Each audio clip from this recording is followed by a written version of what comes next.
झालेली आहे. त्यामुळे नक्की मनोज, धन्यवाद ही माहिती दिल्याबद्दल. पंतप्रधान नरेंद्र मोदी आपल्याला देतात. अक्षय कुमार यांनी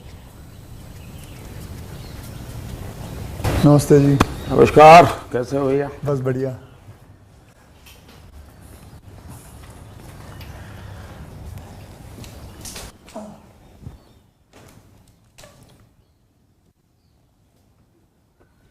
आज मैं आपको बताऊं कि मुझे मौका मिला यहाँ हमारे प्रधानमंत्री के घर पे आने का और इनसे बातचीत करने का। तो मैं कोई पॉलिटिकल क्वेश्चंस नहीं लाया हूँ। मुझे जानना है कि as a person, as a human being, एक इंसान के नाते हमारे जो प्रधानमंत्री हैं वो कैसे हैं, क्या खाते हैं, क्या बातचीत, मतलब उनकी पूरी दिन में जो सब चीज़ें होती हैं, मतलब पॉलिटिक्स को छोड़ के उसके बारे में मैं उनसे जानना चाहूँगा। तो सबसे पहले सर आपका बहुत बहुत धन्यवाद करना चाहता हूँ कि आपने मौका दिया है आपसे बात करने का। मुझे अच्छा लगा कि हम 24 घंटे राजनीति की बातों में ही उलझे रहते हैं, तो आपने हल्की फुल्की बातें और अपॉलिटिकल बातें करने के लिए इच्छा जताई है। मैं नहीं जानता हूँ दर्शकों को कितनी रुचि होगी, लेकिन ज़रूर मैं खुल कर के बातें बताना पसंद करूँगा। नहीं, बहुत लोग बहुत कुछ जानना चाहेंगे आपके बारे में, क्योंकि आपके पर्सनल मतलब जो लाइफ होती है, कि जैसे कि मैं आपको बताऊं, मेरा ड्राइवर है, उसकी बेटी, उसने मैं उसको पूछ रहा था कि बेटे तो अगर नरेंद्र मोदी जी को, हमारे प्रधानमंत्री को कोई क्वेश्चन पूछना चाहेगी तो क्या पूछना चाहेगी? तो कमाल का सवाल उसने पूछा कि क्या हमारे प्रधानमंत्री आम खाते हैं? ये भी उसका क्वेश्चन है कि आम खाते हैं, और अगर खाते हैं तो क्या काट के खाते हैं या ऐसे गुठली के साथ खाते हैं? मतलब होता है ना, वॉश बेसिन के ऊपर खड़े होके गुठली के साथ आम खाना, उसका मजा ही कुछ और होता है। तो मैं जानना चाहूँगा कि आप आम खाते हो सर? एक तो मैं आम खाता भी हूँ और आम खाना मुझे बहुत पसंद भी है। अच्छा। और गुजरात में आम रस की परंपरा भी है। वो तो बहुत। लेकिन जब मैं छोटा था तो वैसे तो कोई आम वाम खरीदना वरीदना तो हमारे लिए कोई उस प्रकार की कोई लग्जरी हमारे फैमिली थी नहीं। लेकिन कभी खेतों में चले जाते थे तो हमारा देश का जो किसान है बड़ा उदार रहता है। कोई खेत में आकर के खाता है तो कभी रोकता नहीं है, चोरी करता है तो रोकता है। तो आम के पेड़ पर जो पके हुए आम थे वो खाना हमें ज़रा ज़्यादा पसंद था। यानी उतारने के बाद पकाया हुआ नहीं, नेचुरल कोर्स में पका हुआ, और फिर पूरा का पूरा। अच्छा, तब तो ये हाइजीनिक की कोई समझ भी नहीं थी कि धोना चाहिए, टिकना करना, कुछ नहीं समझते थे, ऐसा ही अपना कर लेते थे। लेकिन बाद में जैसे जैसे बड़े तो कई वैरायटियों के विषय में जानने लगे, आम रस खाने की आदत लगी। लेकिन इन दोनों मुझे कंट्रोल करना पड़ता है। अच्छा, अभी फिलहाल कंट्रोल? अब फिलहाल में मुझे सोचना पड़ता है कि इतना खाऊं या ना खाऊं। नरेंद्र जी, मैं आपसे ये पूछना चाहूँगा कि आपने कभी सोचा था कि आप प्रधानमंत्री बनेंगे? कभी आपने सोचा था? और सोचा भी था तो कौन से साल में, कौन सी उम्र में आपने सोचा था कि मैं इस देश को चलाना चाहूँगा? कभी ऐसा विचार नहीं आया। अच्छा। और सामान्य लोगों के मन में बात गले नहीं उतरती है। शायद जो बन जाते हैं सबके जीवन में ऐसा होगा। मैं नहीं मानता हूँ कि यानी कोई एकदम फैमिली ही उसी प्रकार से बैकग्राउंड वाली हो और किसी के मन में इच्छा जगती हो तो बहुत स्वाभाविक है। वरना मेरा जो फैमिली बैकग्राउंड है उसमें तो अगर मुझे कहीं अच्छी सी नौकरी की भी मिल गई होती तो शायद मेरी माँ अड़ोस पड़ोस के लोगों को गुड़ खिला देती कि चलो भाई बेटे को वहाँ नौकरी मिल गई, क्योंकि उससे ज़्यादा हमने तो कुछ सोचा नहीं था, गांव के बाहर कुछ देखा नहीं था।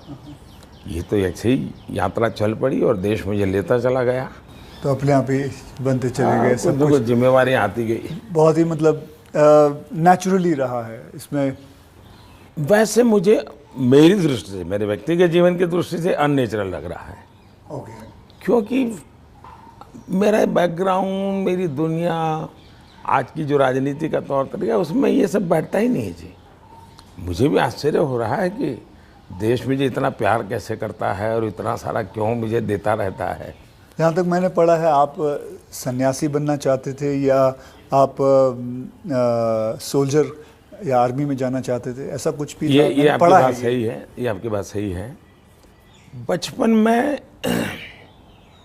मेरा एक स्वभाव था, किताबें पढ़ना, लाइब्रेरी चला जाता था, तो बड़े बड़े लोगों के जीवन पढ़ना ये शौक़ रहता था। कभी फौज वाले यूनिफॉर्म में निकलते थे तो मुझे बड़ा देखता था, कभी बच्चों की तरह खड़े होकर के सैल्यूट कर देता था, मन करता था कुछ न कुछ। इतने में 1962 का वॉर हो गया, तो हमारे यहाँ से दूर एक महसाना स्टेशन है मेरे गांव से, तो वहाँ स्टेशन पे सब लोग, जो फ़ौज के लोग ट्रेनों में जाते थे, उनका बड़ा सत्कार करते थे, चाय वगैरह, तो मैं भी चला जाता था। तो जा कर के मैं भी तो मुझे बड़ा मज़ा आता था। तो मन पे हो गया कि हाँ, ये देश के लिए जीने मरने वाला रास्ता है।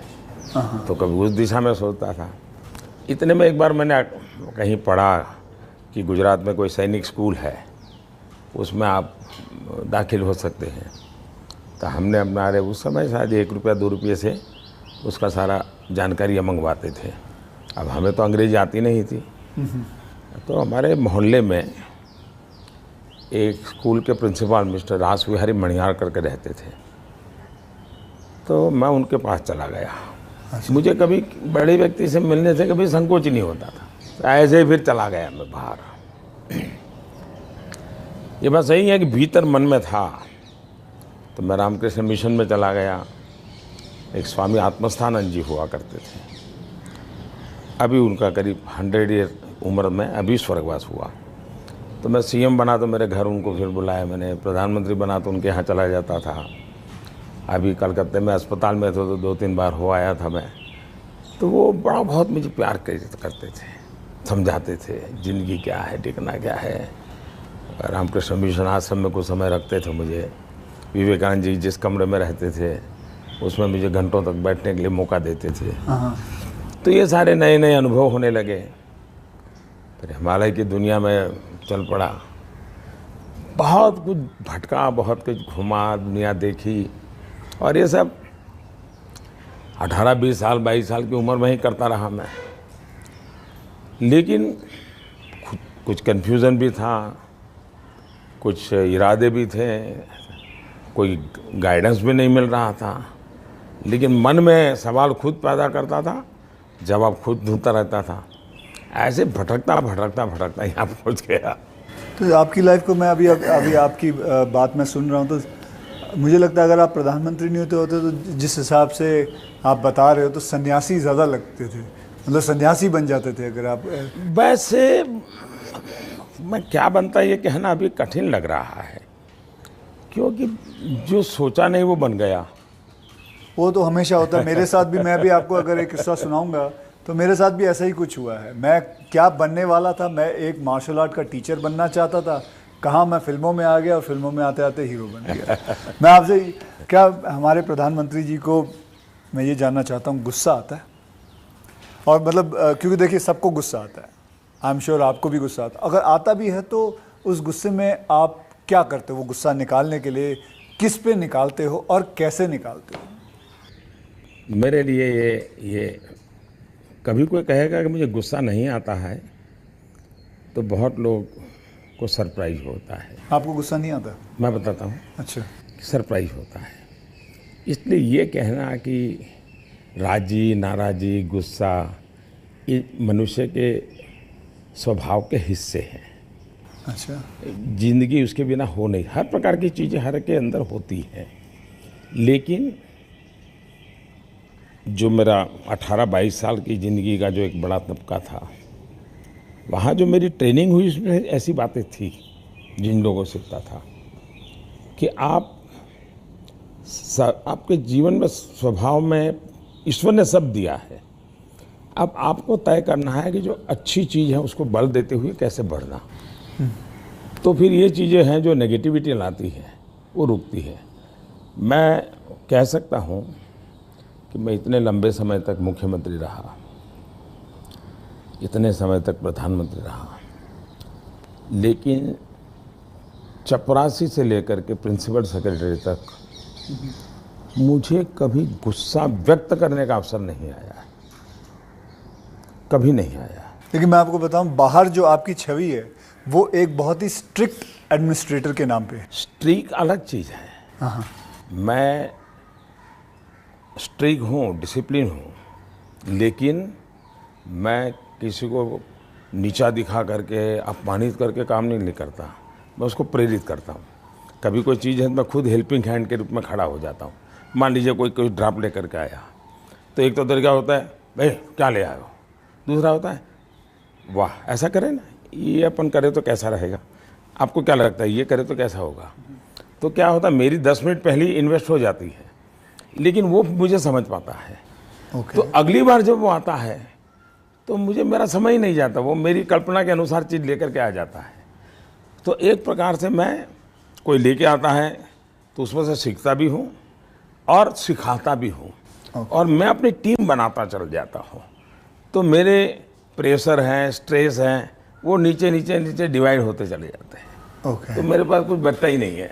तो मतलब आपको इतना गुस्सा नहीं आता? मैं अंदर तो होता होगा, मैं व्यक्त तो करने से अपने आप को बहुत रोक लेते हो। होता क्या है जी, कभी मान लो एक मीटिंग में आपने गुस्सा कर दिया तो मीटिंग का एजेंडा वगैरह सब छूट जाता है। हर एक के मन पे वो 2-3 मिनट की समय रहता है, वही छाया रहता है, वो बहुत नुकसान करता है जी। तो मैं जैसे मुझे गुस्सा आता है तो मैं आपको बताऊं, गुस्सा एक निकालना बहुत अच्छी बात है। मैं छोटा मुँह और बड़ी बात, मैं आपसे बहुत छोटा हूं, और मैं कहूँगा कि आप है ना गुस्से को जो है अंदर ना रखें, उसे निकालें। जैसे मैं निकालता हूँ, क्या करता हूँ, एक बॉक्सिंग बैग घर पे रखा हुआ है, जितना हो सकता है सुबह 4:30-5 बजे मार लेता हूँ और अपना गुस्सा निकाल लेता हूँ, और फिर थक हार के बस, या कभी समुद्र किनारे चला जाता हूँ और ज़ोर से चीखता हूँ, कोई भी नहीं होता है। नहीं, इसके लिए एक अलग तरीका है। अच्छा। मन की स्थिति के लिए। ओके। एक तो होता है चेहरे पर, बॉडी पे गुस्सा आना और शब्दों में व्यक्त होना। दूसरा होता है आपके इमोशंस को। मैं अपने अंदर एक चीज़ डेवलप की थी। ऐसी कोई घटना है जो मुझे पसंद नहीं आई है और मेरा मन करता है कि ऐसा क्यों हुआ। कभी होता था मेरे साथ ऐसा क्यों हुआ, कभी होता था मैंने ऐसा क्यों किया, मुझे ऐसा नहीं करना चाहिए था। और कभी ईगो बीच में आता है तो मैं व्यक्त भी नहीं करता हूँ, भाई आई एम सॉरी, मेरे से ये गलती हो गई, मनुष्य है। तो मैं क्या करता था, अकेला कागज़ लेकर के बैठता था, उस सारी घटना का वर्णन लिखता था, कैसे हुआ, क्या हुआ और मैंने क्या किया, क्यों किया, खुद ही। और उसमें जस्टिफाई करने की कोशिश नहीं करता था। फिर उसको मैं फाड़ करके फेंक देता था, पढ़ता भी नहीं था दोबारा। फिर भी मेरा मन शांत नहीं होता था, पूरी कथा दोबारा लिखता था, 3 पेज, 4 पेज, 5 पेज, उसमें उस सारे घटनाक्रम को डाल के पूरे पेपर पे रख देता, फिर से एक बार जीवंत कर देता था। हाँ। इससे क्या होता था कि वो चीज़ें, मेरी जो इमोशंस है उस कागज़ के अंदर आकर के फिर वो जल जाती थी। तो मैं एक प्रकार से फिर उस प्रक्रिया के दरमियान जो पहले मुझे सच लगता था कि मैं सच हूँ, 2-3 बार लिखने के बाद मुझे लगता है नहीं ये गलत है, मैं सच नहीं था, मैं ही गलत था। अच्छा। ये मैं आइडेंटिफाई कर लेता हूँ उसमें से। तो मतलब ये आपका तरीका है? हाँ। ये आप लेकिन अब वो नहीं रहा, इतना समय नहीं है। अच्छा। यानी मैंने अपने आप को ट्रेन उस प्रकार से किया था। से इतना बड़ा आपका घर है, जैसे मैं अपने घर पे अपनी माँ के साथ रहता हूँ, आपका मन करता है सर आपकी माँ, आपके भाई, आपके सारे जितने भी रिश्तेदार हैं आपके साथ घर पे रहें? पहला है कि अगर मैं पीएम बनकर के घर से निकला होता तो स्वाभाविक रूप से मेरा मन रहता है कि भाई सब वही रहे। मैं एक ज़िंदगी की बहुत छोटी आयु में सब कुछ छोड़ चुका हूँ, बहुत छोटी आयु में। मन नहीं करता माँ? बहुत छोटी आयु में छोड़ दिया। ओके। छोड़ दिया, उसके कारण वो ज़िंदगी ऐसी थी जो टोटली डिटैच बन गई है। और इसलिए जिसको कहे लगाव, मोह, माया, क्योंकि मेरी वो जो ज़िंदगी में जो घर छोड़ करके निकल गया था, वो जो ट्रेनिंग हुई वो उस प्रकार की हुई। और उसके कारण एक अवस्था के बाद छोड़ना है तो मुश्किल जाता है। उस समय जब छोड़ा तब तकलीफ हुई होगी, लेकिन अब ज़िंदगी वो बन गई, लेकिन फिर भी कभी माँ को बुला लिया था मैंने, कुछ दिन उनके साथ बिताए थे मैंने। पर फिर भी जैसे मेरी माँ मुझे कहता है, भाई तुम मेरे पीछे क्यों समय खराब करते हो, और मैं यहाँ क्या करूँगी तुम्हारे साथ रह के। मैं अपना चली जाती हूँ, मैं अपने पुराने गांव के जो लोग हैं कभी यहाँ मिलने आते तो बातें होती है, अपनी बातें होती, तुम्हारे साथ मैं क्या बात करूँ। तो स्वाभाविक है किसी का मन मेरे साथ नहीं लगेगा। तीसरा, मैं भी समय नहीं देता। जितने दिन माँ यहाँ रही तो मैं अपनी शेड्यूल में ही लगा रहता था, तो एक आध बार साथ में खाना खा लेता था। फिर मुझे भी कभी पेन होता था कि मैं रात को 12 बजे आता हूँ तो माँ को दुख हो रहा है कि क्या कर रहा है। हाँ।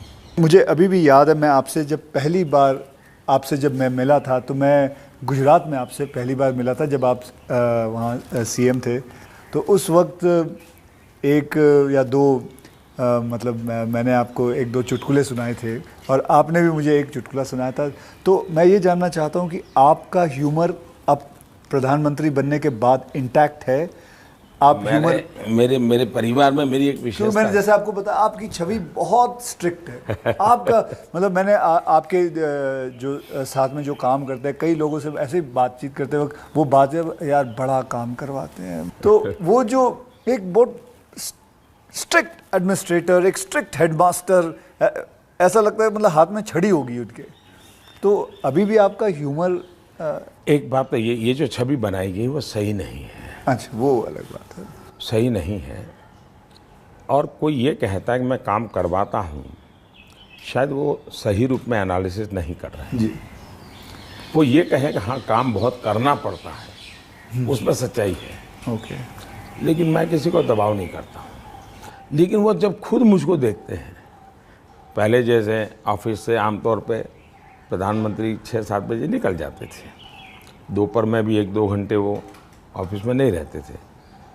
मैं सुबह से जाता हूँ, देर रात तक बैठता हूँ, तो वो भी देखते हैं कि भाई ये खुद मेहनत करते हैं। तो फिर उनको लगता है कि ये कोई हमसे मजदूरी नहीं करवाते, वो खुद बैठते हैं।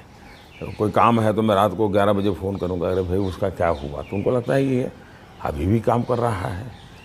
तो एक प्रकार से एक टीम का स्पिरिट बन जाता है, एक वर्क कल्चर आप डेवलप करते हैं। मेरे आसपास वो एक वर्क कल्चर डेवलप होता है और वो मैं खुद काम करता रहता हूँ, उसके कारण होता है। स्ट्रिक्टनेस, डिसिप्लिन थोपने से नहीं आती है, क्योंकि मैंने ह्यूमन रिसोर्स डेवलपमेंट में ही अपनी ज़िंदगी खपाई है। आप लोगों को अच्छा झूठ बोल कर इम्प्रेस भी नहीं कर सकते हो लंबे अरसे तक। वो सब देखते हैं आपको कि या बात ऐसी करते हो, करते ऐसे हो। तो आप जैसे हैं वैसे रहो और उनसे काम करिए। हाँ, मैं काम के समय काम में रहता हूँ, इसलिए इधर उधर की बातें समय ख़राब नहीं करता हूँ मैं। दूसरा, मान लीजिए मैं मीटिंग कर रहा हूँ और कोई मोबाइल फ़ोन अपना समय बिगाड़ रहा है, तो मैं फिर उनकी तरफ जा, अच्छा बताइए अभी मैं जो विचार कह रहा था क्या हुआ, तो उनका ध्यान नहीं था। तो उनको लगता था मोबाइल फ़ोन में मैं ट्विटर देख रहा था। तो तब से मेरी मीटिंग में लोग समझ गए कि मोबाइल फ़ोन नहीं जाना चाहिए। मैं किसी से भी मिलता हूँ, कोई भी व्यक्ति आएगा, मेरा कभी बीच में फ़ोन नहीं आता है। मैं किसी को नहीं कहता। मानता हूँ, मैं भी आपसे 2-3 बार मिला हूँ, आपने मतलब इट इज। तो ये मैंने डिसिप्लिन खुद के जीवन में लाया, तो सामने वाले को लगता है कि यार ये टोटली मेरे लिए डेडिकेटेड टाइम था, इन्होंने कोई उपयोग नहीं किया। इन चीज़ों का एक प्रभाव पैदा होता है। जहाँ तक ह्यूमर का सवाल है, मेरे परिवार में हमेशा एक कल्पना थी, कभी पिताजी राजी नाराज़ी हुए हो, कभी छोटी मोटी हो, तो हमेशा मैं पूरे माहौल को एक आधे मिनट में हल्का कर देता था। ये मेरा एक स्वभाव था। आज भी मुझे वो करने का मज़ा आता है, शब्दों से खेलना वगैरह। पर अब क्या हो गया है जी, हर चीज़ के अलग अर्थ निकाले जाते हैं, आधा अधूरा वाक्य उठा करके उछाल दिया जाता है। तो अब डर लगता है कि कहीं जा कर के हंसी मजाक कहावत सब होना चाहिए, लेकिन अब दुरुपयोग हो जाता है तो डर लगता है। आज ये सोशल मीडिया की वजह से लोग कोई भी शब्द कोई भी उल्टा सीधा करवा सोशल मीडिया के बजाय टीआरपी वाले परेशानी टीआरपी वाले करते हैं। तो आप जरा अपना ह्यूमर को बचा के रखते हो, लेकिन अपने दोस्तों के साथ आपके जो दोस्त हाँ, वो तो आज भी चलता है जी। मेरी कैबिनेट मीटिंग का ब्रीफिंग होता है तो मेरे जो जूनियर अफसर हैं, वैसे वो बेचारे संकोच करते हैं क्योंकि उनके लिए पीएम जो एक ऑरा बना हुआ है दुनिया में, वो तो बड़ा अलग है। मैंने वो ऑरा रखा नहीं है, मैं दोस्ताना करता हूँ, तो मैं उनको चुटकुले सुनाता रहता हूँ कभी कभी। सर, ऑपोजिशन पार्टी में आपके कोई दोस्त हैं? बहुत दोस्त हैं, बहुत अच्छे दोस्त। तो आप अभी भी उनके साथ कभी चाय पीना? बहुत अच्छे दोस्त हैं, हम लोग साल में 1-2 बार साथ खाना भी खाते हैं। अच्छा। हाँ, अब मैं खैर वो फॉर्मल होता है, क्योंकि हम तो कैमरा में देखते हैं, हम तो मीडिया के सामने, मीडिया जो दिखाती है हम तो वही देखते हैं, हमको तो पता ही नहीं होता। बहुत पहले की बात है, जी। तब तो मैं मुख्यमंत्री भी नहीं था, नहीं किसी काम से मैं शायद पार्लियामेंट गया था, और गुलाम नबी आज़ाद और मैं बड़े दोस्ताना अंदाज में गप्पे मार रहे थे। फिर हम बाहर निकलते तो मीडिया वालों ने पूछा, कह रहे यार आप लोग इतने पक्के दोस्त तो मारते हो, फिर तुम तो बोले आरएसएस वाले हो, गुलाम नबी से तुम्हारी दोस्ती कैसे है? हाँ। तो फिर गुलाम नबी ने अच्छा जवाब दिया। हम दोनों खड़े थे, वो कहा देखो भाई, बाहर जो आप लोग सोचते हो ऐसा नहीं है, शायद एक फैमिली के रूप में हम लोग जितने जुड़े हुए हैं सभी दल के लोग, हाँ। वो शायद बाहर कल्पना नहीं कर सकते। आपको हैरानी होगी, और वैसे मैं ये बोलूँगा तो चुनाव में मेरा नुकसान भी हो सकता है लेकिन ये ममता दीदी हाँ। साल में आज भी मुझे 1-2 कुर्ते खुद सिलेक्ट करने जाती है, और मेरे लिए 1-2 कुर्ते भेजती है। अच्छा। that is something very big to know about. Sir, अच्छा, वो मिठाई भी, बांग्लादेश के प्रधानमंत्री हैं शेख हसीना जी, तो मेरा दौरा हुआ तो ऐसे ही बंगाली मिठाइयों की चर्चा चली, तो आज भी वो साल में 3-4 बार कोई बंगाली नई मिठाई होगी तो स्पेशली ढाका से मुझे भेज देती। अच्छा, वहाँ से। हाँ, स्पेशली बड़ा आग्रह करके।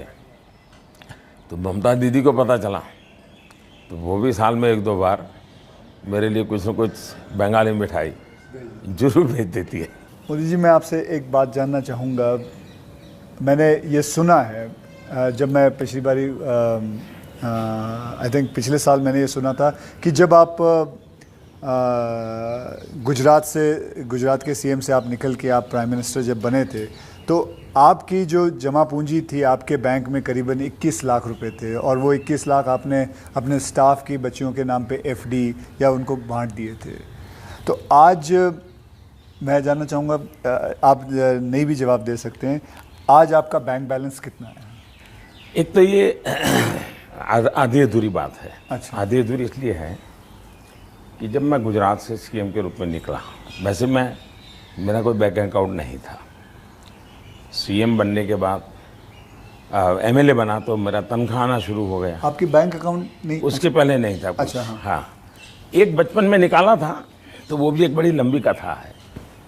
मेरी स्कूल में, वहाँ मेरे गांव में एक देना बैंक का ब्रांच खुला, तो स्कूल के अंदर वो देना बैंक के लोग आए थे। उन्होंने सब बच्चों को एक गुल्लड़ देते, कुल्लड़ बोलते, गुल्लक दिया, और बच्चों को कहा भाई इसमें आपको पैसे डालना है और हर महीने बैंक में जमा कराना, आपके नाम से पैसा जमा होगा। तो हमने भी बैंक अकाउंट उसमें खुलवा दिया। अब हमारे गुल्लक में तो कुछ आया ही नहीं। अच्छा। आने वाला कुछ था ही नहीं, तो क्या आएगा? तो हम तो कभी पैसा जमा नहीं कराया। अब गांव छोड़ के चले गए हम, बैंक में हमारा अकाउंट बना रहा, तो उनको हर साल वो कैरी फॉरवर्ड करना पड़ता था, लिखा पढ़ी करनी पड़ती थी। तो वो मुझे ढूंढते रहते थे कि जैसा बैंक अकाउंट बंद करना है, इसको बुलाए कहाँ से। तो शायद 30-32 साल तक वो बना रहा, और उनको कहीं पता चला बाद में कि मैं अब पॉलिटिक्स में हूँ, तो बैंक वाले मेरे पास आए, बोले साहब जरा सिग्नेचर कर दीजिए, आपका एक बचपन का बैंक अकाउंट पड़ा हुआ है, हमको बंद करना है। अच्छा। तो मेरी बैंक अकाउंट से दुनिया ये रही। लेकिन जब मैं सीएम बना, एमएलए बना, तो फिर जो वेतन मिलता है वो आना शुरू हो गया, तब बैंक अकाउंट खुल गया। मैंने तो कभी वो देखा नहीं है, मेरा स्टाफ देखता था। जब मैं निकला वहाँ से, तो मैंने हमारे अफसरों को बुलाया, मैंने कहा भाई ये मेरा तो है नहीं, मैं ले जाके क्या करूँगा, अब मुझे तो कोई उपयोग है नहीं, तो मैं ये दे देना चाहता हूँ। तो उन्होंने कहा कि भाई ऐसा मत कीजिए। मैंने कहा भाई मैं करूँगा क्या इसलिए जाकर के। तो खैर अफसर लोग मेरी इज्जत करते थे तो ज़्यादा बहस नहीं की, चले गए। शाम को एक सीनियर अफसर को लेकर के आए मिलने के लिए। फिर उन सब ने तीन लोग थे, ये समझा के बोले देखो मोदी जी ठीक है आपको ज़रूरत नहीं पड़े, लेकिन आपके ऊपर इतने कोर्ट केसेस चल रहे हैं गुजरात में, वकील भी इतने महंगे होंगे हैं, आपको कभी न कभी पैसों की ज़रूरत पड़ेगी। और पद पर तो कब रहोगे, कितना रहोगे आप। और बाद में बोले कोई नहीं देगा आपको। तो हमारी प्रार्थना है कि ऐसा मत कीजिए। तो मैंने कहा क्या करूं। बोले ठीक है आपकी इच्छा है तो कुछ हिस्सा दीजिए। तो उसमें से मैंने फिर 21 लाख रुपया दिया। अच्छा, उसमें से हाँ, ओके। मेरे अपने जेब से दे दिया। और मैंने कहा कि ये जो हमारा सेक्रेटरीट है उसमें जो ड्राइवर है, हाँ, प्यून है, उनकी खास करके बच्चियाँ, उनको ये शिक्षा दीक्षा के लिए खर्च करना। तो अभी वो फाउंडेशन शायद बनाया हुआ है गुजरात सरकार ने, और उसमें से वो मदद कर भी रहे हैं। फिर वहाँ मुझे एक सरकार की तरफ से एमएलए को एक प्लॉट मिलता है, ओके, पैसों से मिलता है लेकिन कम पैसों में। हाँ। वो प्लॉट मिला तो मैंने पार्टी को कहा भाई ये ले लो आप, मैं आपको दे देना चाहता हूँ, मुझे कुछ चाहिए नहीं। तो मेरी वो प्रक्रिया चल रही थी। फिर पता चला कि वो मामला तो कहीं सुप्रीम कोर्ट में लटका पड़ा है, शायद वो ज़मीन किसी को दे नहीं सकते, इस प्रकार का कुछ है। वो मुझे पूरा याद मालूम नहीं क्योंकि मैं इस चीज़ों में रुचि नहीं लेता। लेकिन जब भी वो क्लियर हो जाएगा तो मैंने वो भी पार्टी को देना तय किया हुआ है। साहब सच में गुजराती है ना, क्योंकि गुजराती जो होते हैं वो पैसों के लिए बहुत सही रहते हैं। मतलब मैं नहीं मानता कि मतलब आपने अपना प्लॉट दे दिया, आपने पैसे दे दिए, तो आप, क्योंकि मैं आपको अगर आप इजाज़त दे तो मैं एक छोटा चुटकुला सुनाना चाहता हूँ। जी जी जी। एक गुजराती आदमी था, बुज़ुर्ग आदमी था, वो मर रहा था। तो वो कहता है मेरी गुजराती ज़रा इतनी ठीक नहीं है, लेकिन वो कहता है कि मारो दीकरो क्यों छे, मतलब मेरा बेटा तो बेटा अगर डैडी हूँ यहाँ छू, मारी दीकरी क्या छे, डैडी हूँ यहाँ छू, मेरी बीवी कहाँ है, मैं भी यहाँ हूँ, आप तीनों यहाँ हैं तो दुकान पे कौन है। तो सारे के सारे इधर ही आ गए हो, तो मेरे दुकान पे कौन है। क्योंकि मैं मानने को तैयार नहीं हूँ कि, क्योंकि मैंने देखा है गुजरात, मेरे बहुत सारे गुजराती दोस्त हैं, गुजराती जो होते हैं वो अपने पैसों को बहुत सही संभाल के रखते हैं, वो अपने पैसों से दूर नहीं रहते। मैं आपको एक चुटकुला सुना दूँ। चलो ठीक है, ये बहुत बड़ी ओके।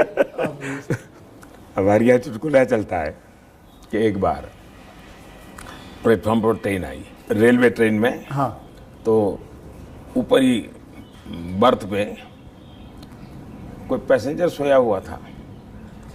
तो उसने देखा स्टेशन आया, तो उसने खिड़की में आवाज़ लगा के बाहर किसी को पूछा कि भाई कौन सा स्टेशन आया। तो उसने कहा 4 आना दोगे तो जवाब दूंगा। तो बोले जवाब की जरूरत नहीं, अहमदाबाद होगा।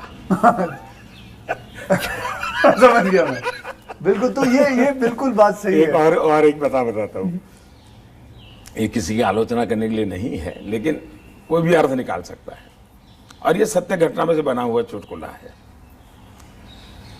बहुत साल पहले, वैसे मेरी जिंदगी ऐसी थी, ये हाफ स्लीव का कुर्ता और पैजामा, जूते और थैला, यही से मैं रेलवे में भटकता रहता था, और दाढ़ी रहती थी। तो मैं पुणे स्टेशन पे उतरा। अच्छा, और कोई मेरे पास ज़्यादा सामान तो था नहीं, मेरा एक वो झोला था, एक अखबार था हाथ में। तो मैं पैदल चला जा रहा था, मुझे पुणे में आरएसएस दफ्तर में जाना था, तो मैं पैदल ही जा रहा था। तो एक ऑटो रिक्शा वाला धीरे धीरे धीरे धीरे साथ चलता गया। फिर करीब 100-200 मीटर गया होगा, और उसने, मेरा ध्यान गया, मैं कहीं ऐसे कैसे चला रहा हो स्लोली मेरी स्पीड से। मैंने कहा भाई आपकी ऑटो रिक्शा खराब है, क्या प्रॉब्लम है आपका। तो उसने कहा साहब आप नहीं बैठोगे। मैंने कहा क्यों, मैं तो पैदल जा रहा हूँ। तो बोले आप समाजवादी हैं। मैं कहा नहीं, मैं तो अहमदाबादी हूँ। हाँ। तो मैंने कहा क्यों, समाजवादी क्यों? ये बोले समाजवादी लोग, बोले हमारे पुणे के समाजवादी जो लोग हैं वो स्टेशन में पब्लिक के सामने ऑटो रिक्शा में नहीं बैठते हैं, दूर जाके गुपचुप बैठ जाते हैं। ऐसा क्यों? लोगों को इम्प्रेशन रहे कि वो मेहनत करते हैं, सादगी वाले हैं। ओके, अच्छा। तो बोले मुझे भी लगा शायद आप समाजवादी हैं तो औरों की तरह आप भी थोड़ी देर के बाद बैठ जाओगे। तो बोले इसलिए मैं चल रहा था। तो जब उसने मुझे पूछा आप समाजवादी हो तो मेरा तुरंत जवाब था मैं अहमदाबादी हूँ। आइए सर, एक थोड़ा चलते चलते बात करें आपसे।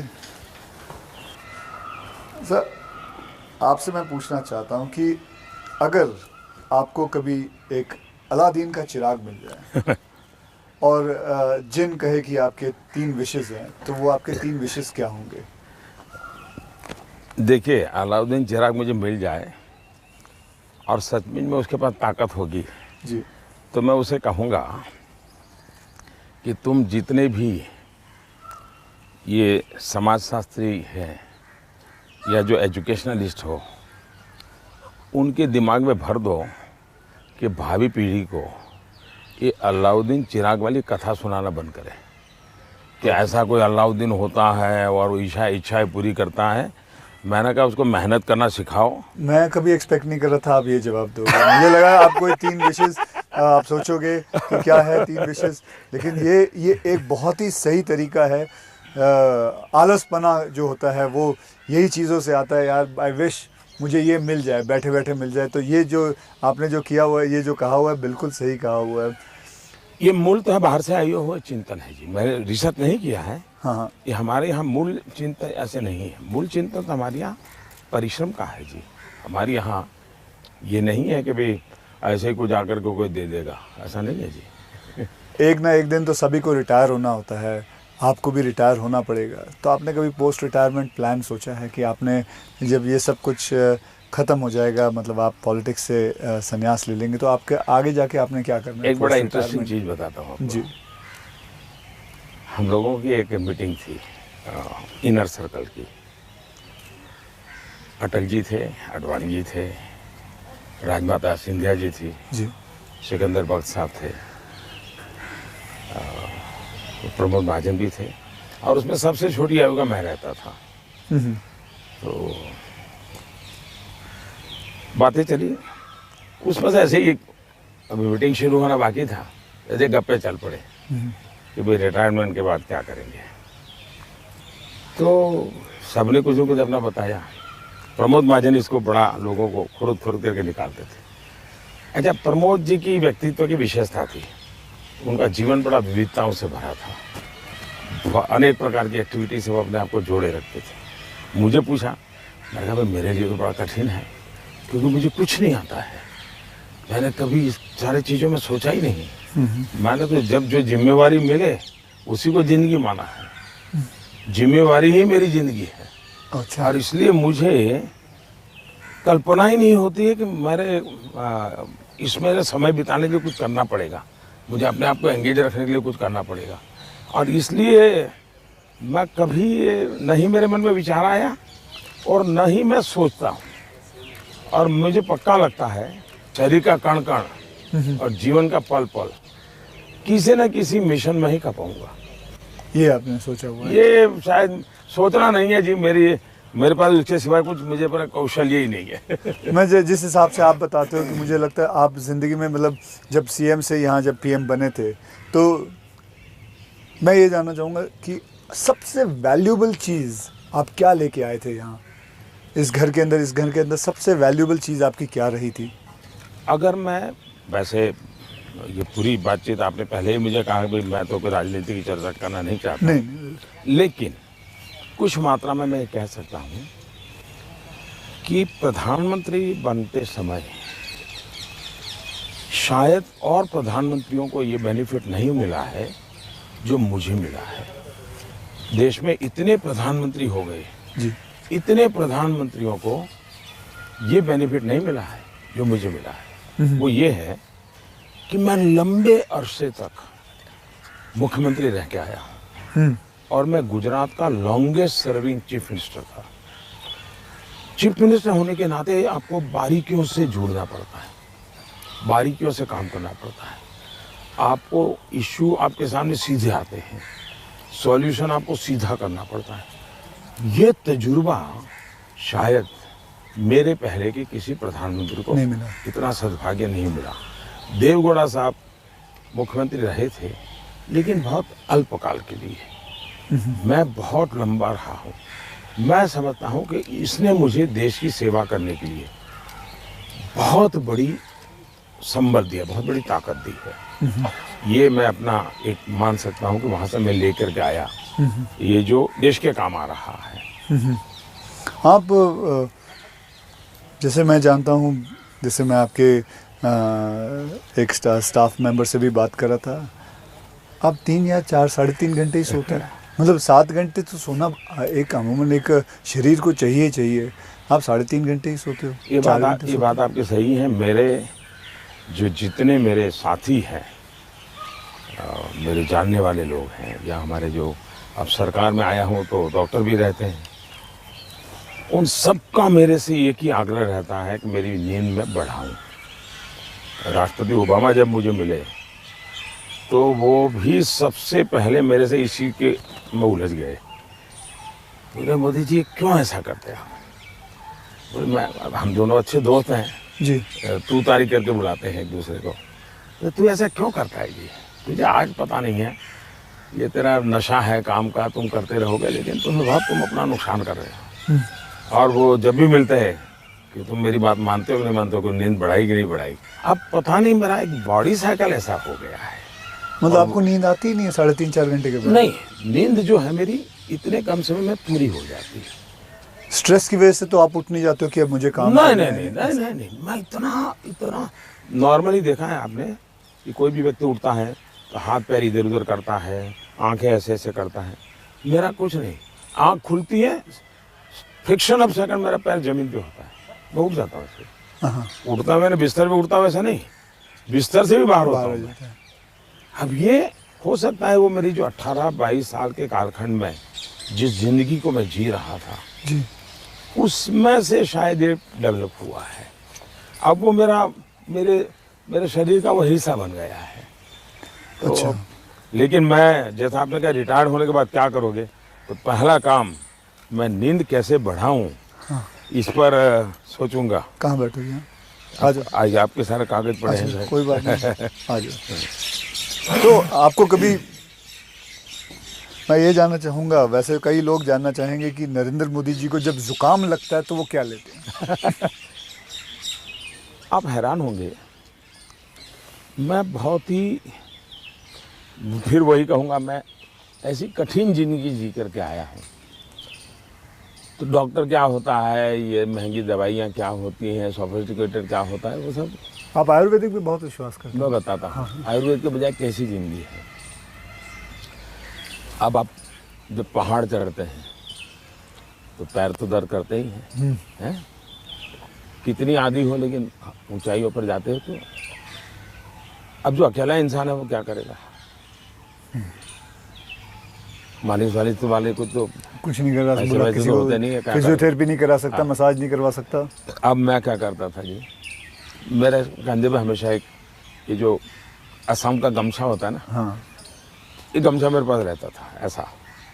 तो मैं जैसे उसको ऐसे पैर पे बांध देता था पूरा, और बीच में एक छोटी लकड़ी तोड़ करके पैर से लगा देता था।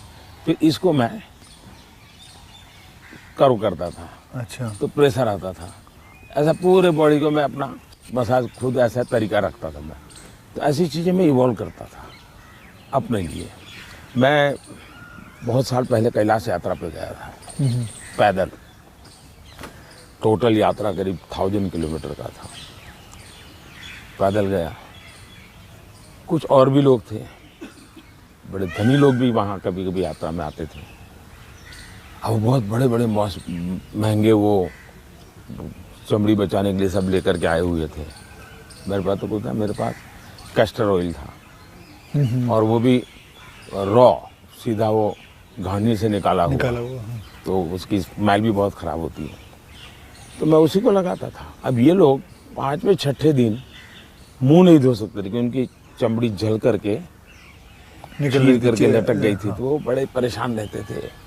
और मुझे कुछ नहीं होता था, बड़ा मैं तेज तनाव रहता था। तो मुझे पूछने लगे कि आप क्या करते हो?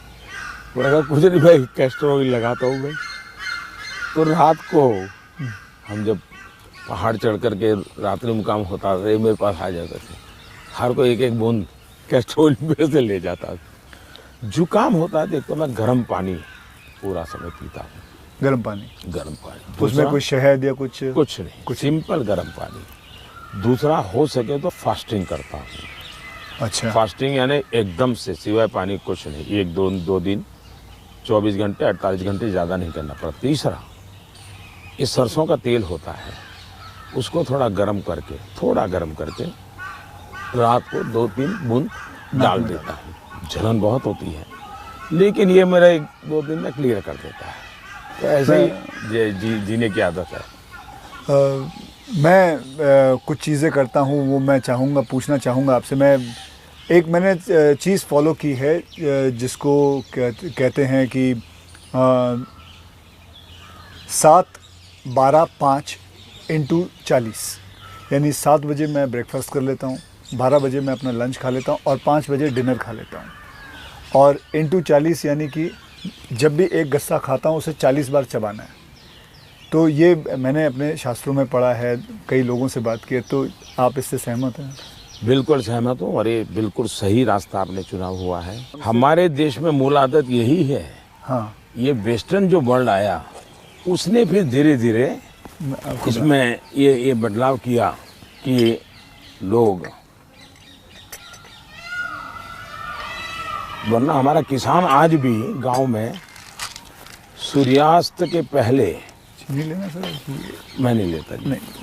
सूर्यास्त के पहले थैंक यू। खाना खा लेता है। और दिन में भी आपने देखा होगा, किसान सुबह एक प्रकार से, वो किसको आप नाश्ता कहते हैं, लेकिन एक्चुअली उसका वो लंच जैसा ही होता है। हाँ। वो काफ़ी मात्रा में बड़े बड़े रोटी और सब्जी या चटनी कुछ लेकर के खेत चला जाता है। दिन में थोड़ा सा लेकर के उसकी पत्नी सर पे कुछ रख करके जाती है। वो पूरा भोजन नहीं होता है। हाँ हाँ, थोड़ा होता है। ये आज भी हमारे देश में परंपरा है। ये आपका एक फैशन स्टेटमेंट बहुत बढ़िया है, मतलब दाढ़ी वाड़ी एकदम सही किया हुआ। और मतलब कभी कभी मैं देखता हूँ आप हाफ स्लीव कुर्ता पहनते हैं, ज़्यादा करके हाफ स्लीव कुर्ता पहनते हैं। तो ये जो फैशन, ये जो है, ये जो आपकी जो शेविंग और ये सब, क्या ये मतलब फैशन जो है ये आपने खुद ने किया है या आपने किसी को? आपने बहुत अच्छा सवाल पूछा। जैसे मैं बहुत स्ट्रीक हूँ, गुस्सा करता हूँ, ये जो एक छवि बनाई गई है, वैसे दूसरी छवि मेरे इन कपड़ों की दुनिया को लेकर के बनाई गई है। दरअसल क्या है, मैं छोटी बैग में मेरी ज़िंदगी थी और मैं ट्रैवलिंग करता रहता था। जी, आपने बताया झोले में। और तो मैं देखता था कि एक तो मैं कपड़े खुद धोता था। सीएम बना तब तक मैं कपड़े खुद धोया हूँ। ओके। कभी मैंने कपड़े, तो फिर मैंने कैसे सोचा कि लंबी बाहें रखता हूँ तो मुझे इतना ज़्यादा धोना पड़ता है। दूसरा मेरे बैग में वो जगह ज़्यादा लेता है, तो मैंने खुद नहीं काट दिया था। अच्छा, वो जगह ज़्यादा लेता है इसलिए आपने इसको मैंने काट दिया था। ओके। अब वो बात वो फैशन पर गया जी। ये बात सही है कि मैं ढंग से रहना, ये मेरी प्रकृति थी। शायद एक कारण ये भी था कि गरीबी के कारण कभी कभी इन्फीरियरिटी फील होती थी लोगों के बीच में। तो उसको ओवरकम करने के लिए शायद साइकोलॉजी पढ़ी होगी बचपन में, ऐसा मुझे लगता है। तो मैं क्या करता था, अब हमारे घर में वो प्रेस करने के लिए तो कुछ था नहीं, तो मैं ये बर्तन का जो लोटा रहता है उसमें कोयला भर देता था, गर्म कोयला, और उसी से कपड़ों को प्रेस करता था और पहन के जाता था। लेकिन जूते नहीं थे। तो मेरे एक मामा एक दिन आए घर पे, तो पता नहीं उनका मन कर गया, तो उन्होंने मेरे लिए जूते ला दिए। तो एक कैनवास के सफ़ेद जूते आए ना जी, हाँ, छोटे से, शायद उस समय तो 8-10 रुपये मिलते होंगे, वो ले आए। तो मैंने देखा थोड़े दिन में तो गंदे होना शुरू हो गए। तो मैं क्या करता था, क्लासरूम में सब बच्चे चले जाते थे, मैं रुका रहता था, और टीचर जो ब्लैक बोर्ड पे लिखता है ना, तो बाद में जो छोटा चॉकस्टिक का टुकड़ा रह जाता है वो ऐसे ही फेंक देता है। हाँ हाँ हाँ हाँ हाँ। तो मैं उसको इकट्ठा करता था, वो चॉकस्टिक के टुकड़े वो ले आता था, और हर दिन सुबह चॉकस्टिक जूतों पे लगा देता था। हाँ हाँ हाँ, मैं समझ गया। और डेली ये मैंने कई बार आपसे मिला हूँ, आप घड़ी जो है वो अभी तो आपने सही पहनी हुई है, लेकिन घड़ी आप ज़्यादा करके ऐसे पहनते हो। घड़ी मैं ऐसे ही पहनता हूँ क्योंकि मुझे मीटिंगों में बैठना पड़ता है ना। हाँ। तो मैं नहीं चाहता हूँ किसी को पता चले कि मैं ऐसे घड़ी देख रहा हूँ, उसको इंसल्ट फील होता है जी। अच्छा। तो मैं उसके सम्मान के लिए हमेशा कॉन्शियस रहता हूँ कि ऐसे चोरी छुपे से घड़ी देख लेता हूँ। आप कोई बैठा है बात कर रहा है और घड़ी देखते हैं तो मतलब कि आप उसको इशारा करोगे भी बहुत हो गया, जाओ। तो आप ऐसे रखते हो? हाँ, तो ये मेरे मन में ऐसा है कि ये किसी का एक प्रकार के हिडन वे में, मतलब बहुत माइन्यूटली आप लेकिन आप मानते, मैंने आपको ऑब्जर्व किया कि आप घड़ी उल्टी पहनते हो। मैं देखा था कई बार देखा आपने कि आप घड़ी उल्टी पहन के। सही देखा। मोदी जी, मैं आपसे ये जानना चाहूँगा कि ये जो सोशल मीडिया का आजकल तो पूरा ज़माना है, एंड मैंने देखा है कि आप काफ़ी एक्टिव रहते हैं, लेकिन जो आपको लोग प्रश्न पूछते हैं या लोग आपसे बात करते हैं, तो आप खुद देखते हो ट्विटर या इंस्टाग्राम, ये सारी चीज़ें आप देखते हो सर? मैं ज़रूर देखता हूँ, और एक प्रकार से उससे मुझे बाहर की बहुत प्रकार की जानकारियाँ मिलती हैं जी। और मैं आपका भी ट्विटर देखता हूँ और ट्विंकल खन्ना जी का भी ट्विटर देखता हूँ। और कभी कभी तो मुझे लगता है कि वो जो मेरे पर गुस्सा निकालती है ट्विटर पे, तो उसके कारण आपके पारिवारिक जीवन में बड़ी शांति रहती होगी। उनका पूरा गुस्सा मेरे पर निकल जाता होगा। हाँ। इसलिए आपको बड़ा आराम रहता, सुकून मिलता होगा। तो मैं आपके लिए इस प्रकार से काम आया हूँ, खास करके ट्विंकल जी के लिए। और शायद ट्विंकल जी को पता नहीं होगा, उनके नाना जी चिनू भाई, उनसे मैं मिला था। अच्छा, ये तो बहुत पहले। और कारण क्या था, ये बड़ा इंटरेस्टिंग है जी। गुजरात में एक बहुत बड़ा अकाल पड़ा था, तो हम लोग कुछ न कुछ सामाजिक काम करते थे। उसमें हम लोगों को ये बटर मिल्क के केंद्र चलाते थे, छाछ पीने के लिए गर्मी में लोगों को। हाँ, बटर मिल्क। तो वो मूल सुरेंद्रनगर जिले में हम बहुत बड़ी मात्रा में करते थे। तो उस एक कार्यक्रम में मुंबई में एक सज्जन थे, मिठाई के बहुत बड़े व्यापारी थे, नाम तो मैं भूल गया, वो उनको लाए थे और उन्होंने डोनेशन भी दिया था। हाँ। और हमने ऐसे छाछ केंद्र चालू किए थे बटर मिल्क के। ओके। बहुत बड़ी मात्रा में, जैसे पानी की परब रहती है वैसे छाछ की परब रहती थी, और हर गरीब व्यक्ति वो। तो उस समय मैं उस सेवा के काम में लगा था, और उस समय इनके नाना जी वहाँ आए थे, तो उस समय मेरी उनसे मुलाकात हुई थी। तब मुलाकात, काफ़ी बातें हुई थी उनके साथ, तो मेरा उस प्रकार से उनसे परिचय रहा है। तो आप मतलब खुद भी पढ़ते हो और लोगों को? बिल्कुल, मैं पढ़ता भी हूँ और मजा लेता हूँ। आपको वैसे मैं जब आप अपने ऊपर कोई मीम्स बने हुए देखते हो, जो सोशल मीडिया पे मीम्स आते हैं, तो वो मीम देख के आपको हंसी आती है? वैसे आपने कहा गुस्सा तो आता नहीं ज़्यादा करके, लेकिन वो जो मीम्स आप देखते हो तो आपको कैसा लगता है? जैसे देखो, मैं कुछ 4-5 मीम लेके आया हूँ, ये देखिए। ये लिखा है, this T seller can give nation unity, equality, safety, prosperity. तो ये एक है, इसमें लिखा हुआ है, चटनी के बिना ढोकला है बेकार, अब की बार मोदी सरकार। ये देखिए, मेरे ही सारे फ्रेटर्निटी के लोग आए थे, आपसे मिले तो सबके चेहरे यहाँ लगा दिया जय श्री राम। ये आपने देखा कभी? ये मैंने नहीं देखा, ये आज देख रहा हूँ। अच्छा, ये नहीं देखा आपने? तो ये रोहित शेट्टी जो है, ये एक्शन डायरेक्टर हैं, मीट्स नरेंद्र मोदी जी, और अगले दिन आपको उन पर इतना असर पड़ा, सीधा मोटरसाइकिल लिया आपने, निकल पड़े। तो ये मीम देख के आपको कैसा लगता है? मैं एंजॉय करता हूँ। मैं उसमें मोदी को कम देखता हूँ, क्रिएटिविटी को ज़्यादा देखता हूँ। हाँ।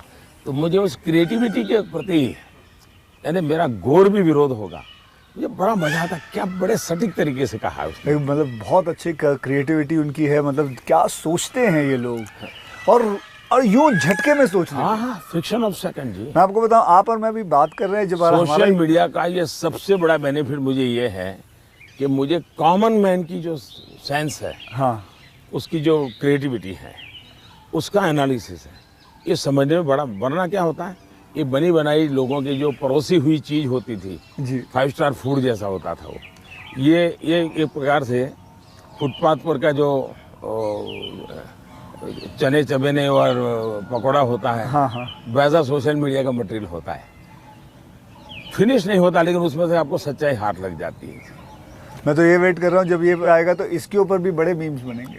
हाँ, इसके ऊपर भी बड़े मीम्स बनेंगे। तो आप तो खैर तैयार है, मैं मुझे मेरे लिए पहली बार होगा ये, मतलब कुछ लोग होते हैं इंटेंशन से आपको चुभे इसलिए करते हैं, जी जानबूझ करके। उस समय आपने अपने आप को संतुलित रखने से उसके सारे इरादे फेल हो जाते हैं हाँ हाँ और वो उसकी नींद हराम कर देते हैं। अगर आप उसको रिएक्ट करते हैं, रिस्पॉन्ड करते हैं, तो उसको मजा आ जाता है। लेकिन देखा, छोड़ दिया तो उसकी नींद खराब है। मैंने इतनी मेहनत की, इतना मोदी जी के बाल नोचने वाली चीज की, मोदी को कोई हो ही नहीं रहा है, तो वो परेशान हो जाता। हाँ, फिर वो अपना बंद भी कर देता है थोड़ी देर बाद। ये भी बात सही है। बस सर, आपसे बात करके मुझे बहुत बहुत मज़ा आता है। आपसे मैं 2-3 बार पहले भी मिल चुका हूँ और आज मुझे मौका मिला है आपसे वार्तालाप करने का, आपसे बातचीत करने का, तो बहुत अच्छा लगता है। As a human being, not as a prime minister, as a human being, you are a lovely person, you are a person जिसने ज़िंदगी में सब कुछ देखा है, झेला है, पाया है और खोया भी है, और सैक्रिफाइस आपकी ज़िंदगी के, मैं ये मेरा एनालिसिस है जो मैं आपसे अभी बात करके मेरा एनालिसिस है कि आपकी ज़िंदगी के आपने बहुत सैक्रिफाइसेस भी किए हैं। So we are glad, I am glad that मुझे ये मौका मिला है आपसे बातचीत करने का। क्या आप मंथली आपकी जो सैलरी में से कुछ आप अपनी माता जी को भेजते हैं? ऐसा है कि हमारी माता जी खुद मुझे देती है आज भी। अच्छा, वो भेजती हैं? आज देती है, देती नहीं, जब भी मिले जाऊंगा तो ₹1.25 वो पक्का मेरे हाथ में देती है आज भी। अच्छा, और वो हमसे कभी अपेक्षा नहीं करती, कभी अपेक्षा नहीं करती, उनको ज़रूरत भी नहीं है। दूसरा, शायद मैं एक ऐसा मुख्यमंत्री भी रहा और एक ऐसा प्रधानमंत्री रहा हूँ, मेरे परिवार पर का कोई खर्चा सरकार पर नहीं है, वरना बाकियों को परिवार का मेडिकल हेल्प मिलता है सब, मेरे परिवार कुछ लेता नहीं है, कुछ नहीं लेता है। मैंने, हाँ ये बात है, बिल्कुल बिल्कुल। तो ये एक प्रकार से, लेकिन इसका मतलब ये नहीं कि कोई माँ के प्रति लगाव नहीं है, ऐसा नहीं है, लेकिन जीवन ही ऐसा बन गया है कि मैंने अपने आप परिवार, पूरा देश को अपना परिवार बना लिया है, इसी में लगा रहता हूँ, यही काम करता रहता हूँ। मोदी जी, मैं ये जानना चाहूँगा कि आपको मतलब बचपन में ऐसा कौन सा खेल था जो आप खेलते थे? मैं बचपन में संघ की शाखाओं में जाता था। अच्छा। संघ की शाखाओं में बड़े अच्छे वैज्ञानिक खेल होते हैं। अच्छा। बड़े वैज्ञानिक, जिसमें टीम स्पिरिट आए, जिसमें जैसे एक खेल होता है, ये सब सर्कल में बैठते हैं, फिर जो ये हमारा लीडर होता है वो पूछता है कि आपकी राइट साइड पे जो बैठा है उसकी एक क्वालिटी बताओ। ओके। अब है तो खेल, लेकिन आपको उसके कारण कॉन्शियसनेस आता है कि हाँ भाई दूसरे के गुणों को देखना चाहिए। अब खेलते खेलते ही डेवलपमेंट होता है इंसान का, और इसलिए मुझे बचपन में संघ की शाखाओं में खेलों के द्वारा टीम स्पिरिट क्या होती है, रिस्पॉन्सिबिलिटी शेयर करना क्या होता है, ये खेल है संघ में, बहुत बढ़िया खेल है। वो परंपरागत खेल है, कोई संघ वालों ने ढूंढे ऐसा मैं नहीं कह रहा हूँ, ये बहुत बहुत काम आते हैं। दूसरा, मैं योगा से ज़्यादा जुड़ गया, फिजिकल एक्टिविटी ग्रुप में कहे तो, लेकिन मैं इंडिविजुअल खेल के बजाय ग्रुप वाले खेल को हमेशा पसंद करता रहा, क्योंकि वो एक प्रकार से आपके व्यक्तित्व को अलग से डेवलप करते हैं। जो इंडिविजुअल खेल होता है वो आपको एक अलग प्रकार का डेवलपमेंट करता है, वो गलत करता है ऐसा मैं नहीं कह रहा हूँ, लेकिन अलग प्रकार का करता है। टीम के अंदर खेलने से अलग प्रकार का होता है, आपको एडजस्ट करना पड़ता है, आपको साथ चलना पड़ता है, आपको किसी की लीडरशिप करनी होती है, आपको सबॉर्डिनेट को संभालना होता है। तो ज़िंदगी जीने के लिए ग्रुप वाले गेम्स खेलने चाहिए। ओके। इंडिविजुअल कितना ही हम बड़े चल जाएं, लेकिन ग्रुप वाले खेल जरूर खेलना चाहिए, ये मेरा मत रहता है। मुझे आपने कभी गुल्ली डंडा खेला है? बिल्कुल खेलता था गुल्ली गाँव डंडा में। खेलते? हाँ, हमारे यहाँ गांव में खेलते थे। फिर कंचे खेलते थे? हाँ, लेकिन ज़्यादातर मैं तैरने के लिए चला जाता था, मुझे पानी पसंद था। अच्छा। तो तैरने के लिए चला जाता था। दो कारण थे, एक तो मेरे परिवार के सारे कपड़े मैं धोता था, परिवार के सभी सदस्यों के। अच्छा। तो तालाब में ही पानी था, तो हम तालाब में चले जाते थे, तो उसके कारण स्वाभाविक मेरा स्विमिंग सीख गया। तो मैं बहुत घंटों तक स्विमिंग कर लेता था। हाँ। तो मेरे शरीर के जो अगर मूलभूत कहें कि डेवलपमेंट, बॉडी डेवलपमेंट जिसको कहें, वो शायद स्विमिंग से हुआ है। वो गांव वाला स्विमिंग जो जी समझ गया। अपने गांव में तालाबों में, नहर हो गई, तालाब हो गया वहाँ हाँ, की। उसी में। मुझे अभी याद है आपका, मैंने एक यूनाइटेड नेशन में एक पहली जो स्पीच देखी थी आपकी, आई थिंक 2014 में दी थी। मैं प्रधानमंत्री बना और सितंबर में गया था। सितंबर में गए थे। तो आपने जब आपने इतने सारे स्पीचेस दिए हैं हिंदुस्तान में, तो वो आपका पहला स्पीच था जो वर्ल्ड वाइड पूरी दुनिया। तो वर यू नर्वस? क्या मेरे प्रधानमंत्री नरेंद्र मोदी जी नर्वस थे उस दिन? मेरा प्रॉब्लम ओवर कॉन्फिडेंस का है। अच्छा, उल्टा था? उल्टा था। और हुआ क्या कि मैंने मन में सोचा था कि ये मेरा फ्रेमवर्क रहेगा बोलने का। जब जहाज़ में यहाँ से जा रहा था, हमारे अफसरों ने मुझे ब्रीफिंग भी किया था। जब मैं अमेरिका पहुँचा तो हमारी फॉरेन मिनिस्टर सुषमा जी, उनकी मीटिंगें ज़्यादा होती थी, तो उनको पहले जाना पड़ता है, तो पहले गई हुई थी। तो पहुंचने के बाद ही मेरा कोई दूसरे दिन कार्यक्रम था। तो मेरा नेचर है, मैं होटल से उतरता हूं तो पहले मीटिंग ही कर लेता हूं। तो ब्रीफिंग के लिए सब बैठे थे, तो सुषमा जी ने पूछा कि साहब आपका भाषण वगैरह, मैंने कहा कर लेंगे, क्या है। तो वो अड़ गई। उन्होंने बड़ा आग्रह नहीं कि बोले साहब ऐसा नहीं चल सकता। अच्छा, अफसर लोग बोल नहीं पाते थे मुझसे, किसी ने मुझे कहा भी नहीं था। बोले यहाँ एक्सटेम्पो भाषण नहीं करना चाहिए, बोले लिखित स्पीच होना चाहिए। मैं कहा मैं तो न किसी को लिखने के लिए कहा है, न मैंने लिखा है, मैं तो हर जगह वैसे ही करता हूँ। खैर काफ़ी दिन हमारी आधा घंटा तक बहस होती रही, लेकिन उन्होंने बिल्कुल पकड़ के रखा, नहीं साहब इसमें आपकी नहीं चलेगी, आपको मानना पड़ेगा। तो मैंने कहा क्या करेंगे ये? तो मैंने कहा मैं अपना बता देता हूँ मुझे क्या बोलना है। तो मैंने वहीं पर उस दिन मैंने कहा इसके आधार पर आप बना दीजिए। फिर वो स्पीच तैयार हुई। अब मुझे स्पीच प्रॉब्लम नहीं था, पढ़ना ही प्रॉब्लम था। मतलब पढ़ना यानी कि पढ़ कर के बोलना, वो मैंने कभी आपको देखा मुझे नहीं। बहुत दिक्कत होती है जी, बहुत दिक्कत होती है। मेरा थॉट प्रोसेस इतना तेज चलता है। तो मेरा वो पहला भाषण जो है, हाँ, वो पढ़ कर के मैं किया हुआ हूँ, यानी एक्चुअली पढ़ रहा हूँ मैं। आपने देखा होगा मेरे हाथ में कागज़ है। तो ये अच्छा, सबसे पहले मुझे नेपाल प्रधानमंत्री बनने के बाद तो वहाँ भी मैं एक्सटेम्पो बोल दिया था, और वो भाषण आज भी मशहूर है जी, आज भी मशहूर है भाषण। नेपाल में पहला भाषण था। तो एक्सटेम्पो वाला भाषण आपका हमेशा, मैंने कभी वैसे देखा नहीं आपको। तो मेरे लिए फिर वो ये इस प्रकार की जो मीटिंगें होती हैं उसमें ये बहुत आवश्यक हो गया। बाद में मुझे भी ध्यान में आया कि भाई ये देश का मसला होता है, कोई इधर उधर शब्द न चला जाए। तो फिर खैर मुझे उस डिसिप्लिन को फॉलो करना चाहिए। लेकिन मेरे पहले भाषण का मेरा अनुभव ये है। ठीक है। अच्छा, फिल्में देखते हैं? अभी नहीं देख पाता हूँ। लास्ट फिल्म कौन सी थी? लेकिन मेरे गांव में एक थिएटर था जी, और मेरा एक दोस्त था दशरथ करके, उसके पिताजी थिएटर के बाद सिंह चना बेचते थे।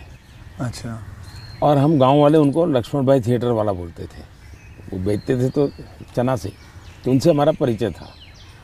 तो हम वहाँ जाके बैठते थे, और अगर थिएटर में दर्शक कम है और जगह बची है तो फिर वो थिएटर के बाहर ही बैठते थे। तो मालिक को कह देते कि जरा इन बच्चों को बिठा दो ना।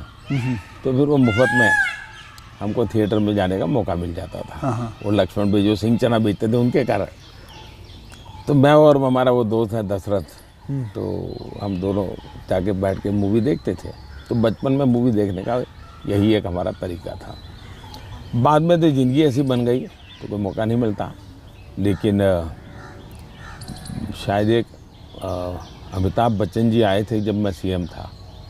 अच्छा। तो उनका बड़ा आग्रह था एक पा फिल्म शायद, जी बिल्कुल। तो देखने के लिए उनके साथ में चला गया था।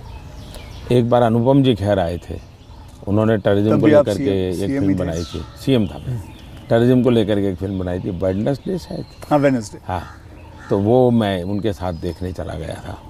तो ऐसा कुछ हुआ है, लेकिन वो भी ज़्यादा लेकिन अब पीएम बन के बिल्कुल नहीं, अब तो आपके बिल्कुल वक्त भी नहीं मिलता होगा। बिल्कुल नहीं कर पाया। अब आपने बिल्कुल ज़रा नहीं सा कर भी पाया।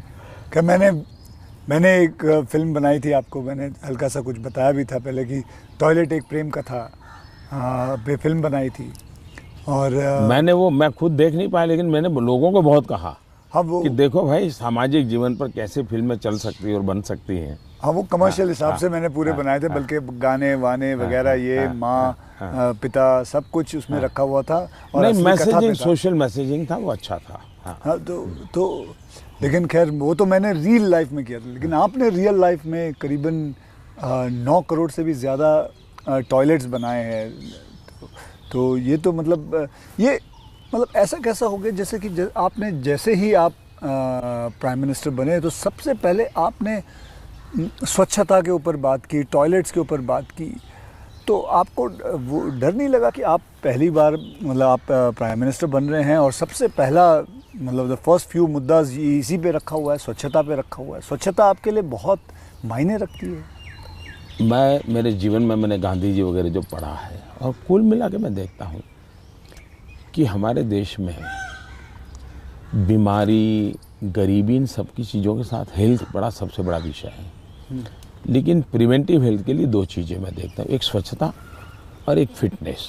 आप अपने शरीर को फिट रखिए, बनाइए, तो बाकी आर्थिक रूप से बोझ बनता नहीं है ज़िंदगी, उस प्रकार से जिए। पर्सनल हाइजीन में तो हमारे यहाँ शास्त्रों के कारण, संस्कारों के कारण, घर में आओ तो पैर धो करके आओ, हाथ धो, मंदिर में जाते हो तो नहा करके जाओ, सब बहुत सिखाया जाता है। सोशल हाइजीन के प्रति हम उदासीन रहे हैं। और भारत जैसा देश दुनिया में, अगर इतना बड़ा दुनिया को देने के लिए टूरिज्म डेवलप नहीं हो रहा है, एक कारण है गंदगी। जी। वैसे भी किसी भी समाज के लिए शोभा नहीं देता है। तो मेरे मन में एक बड़ी चीड़ है, और मैंने सोचा इसको एक जन आंदोलन बना देना चाहिए। और देश को गर्व होना चाहिए, हम लोगों को गर्व होना चाहिए कि हमारे देशवासियों ने इस कार्यक्रम को अपना बना लिया। और ये 9 करोड़ टॉयलेट बन जाना, 2014 के पहले 38% रूरल सैनिटेशन था, 98% हो गया। जी मतलब देश तैयार था। और मुझे खुशी है कि देश ने किया है, मैं तो कौन होता हूँ करने वाला जी, देश ने चीज़ को उठा ली। आप एज अ प्राइम मिनिस्टर आप कभी चिल एकदम आराम करते हैं, मतलब कुछ आराम से बैठ के यूं बैठे हैं गार्डन में सोच रहे हैं, बस ऐसे ही कुछ नहीं, चिल आउट के लिए मेरी एक आदत है, मुझे अब कर नहीं पाता हूँ, लेकिन मेरा बड़ा स्वभाव रहा है। एक तो मुझे सुबह 5 बजे चाय पीने की आदत है, बिना शक्कर?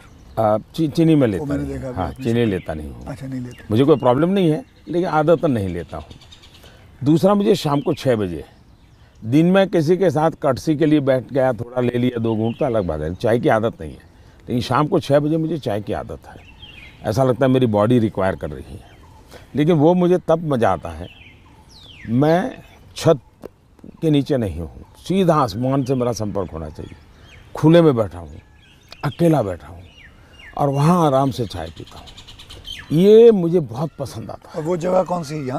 यहाँ भी मैं कर लेता हूँ, और मेरे ऑफिस के उसमें भी कर लेता हूँ। अच्छा। लेकिन जो साउथ ब्लॉक का ऑफिस है वहाँ संभव नहीं है। ओके। वहाँ तो एकदम से वो बंद कमरा है। लेकिन ये मेरी पसंद की जगह काम है। दूसरा, एक चीज़ मैंने बहुत की थी, और जो जैसा आपने कहा रिटायरमेंट के बाद क्या करोगे, तो उस काम को ज़्यादा करूँगा।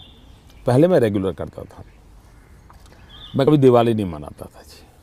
अच्छा। नहीं, मैं दिवाली में 4-5 दिन कहीं चला जाता था,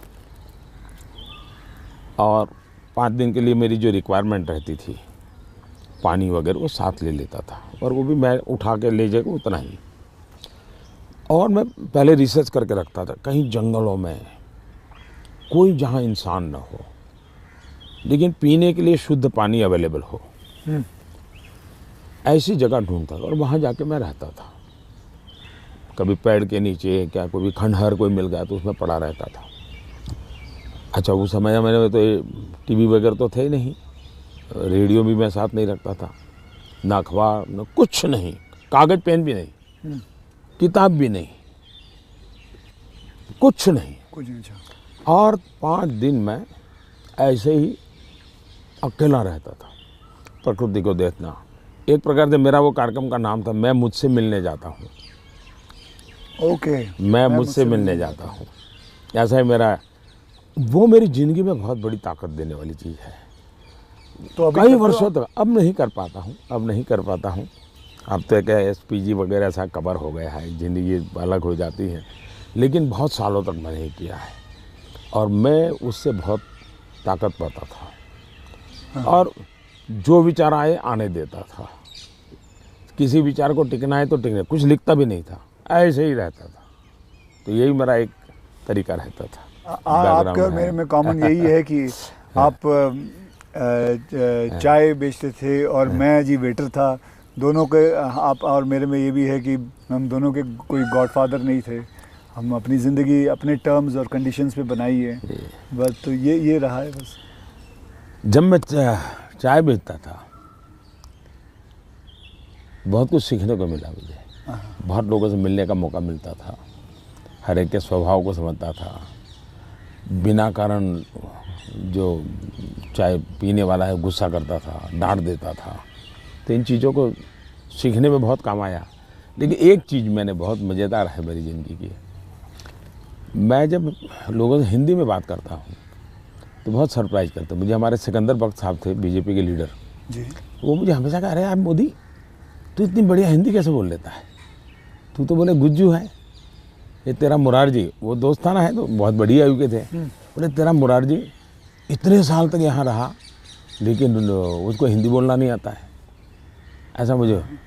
तो उसका कारण ये था कि मैं चाय बेचता था, तो मेरे गांव में ये जो ट्रेनें तो बहुत कम आती थी, लेकिन ये जो मालगाड़ी होती है, जो माल ढोती है, वो ज़्यादा आती थी।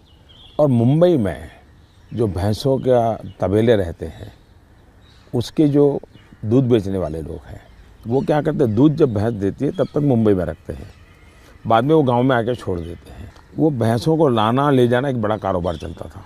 तो वो आते थे और वो बेचारे घास वास उसी में भरते थे, उसी में रहते थे और भैंसों को ले जाते थे। एक व्यक्ति आएगा तो 3-4 दिन रहना पड़ता था।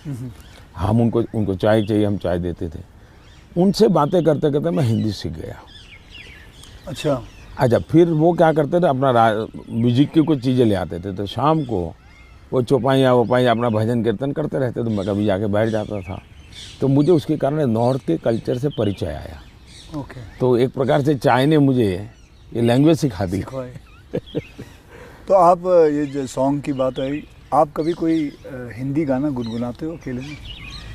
गुनगुनाना तो नहीं होता है, लेकिन मैं जब चाहता तो मेरे मन पे जो कुछ गीत है, ज्योति कलश छल के, या ये पवन वेग से उड़ने वाले घोड़े, ऐसे जो गीत थे बहुत पुराने, तो बहुत अच्छे लगते थे।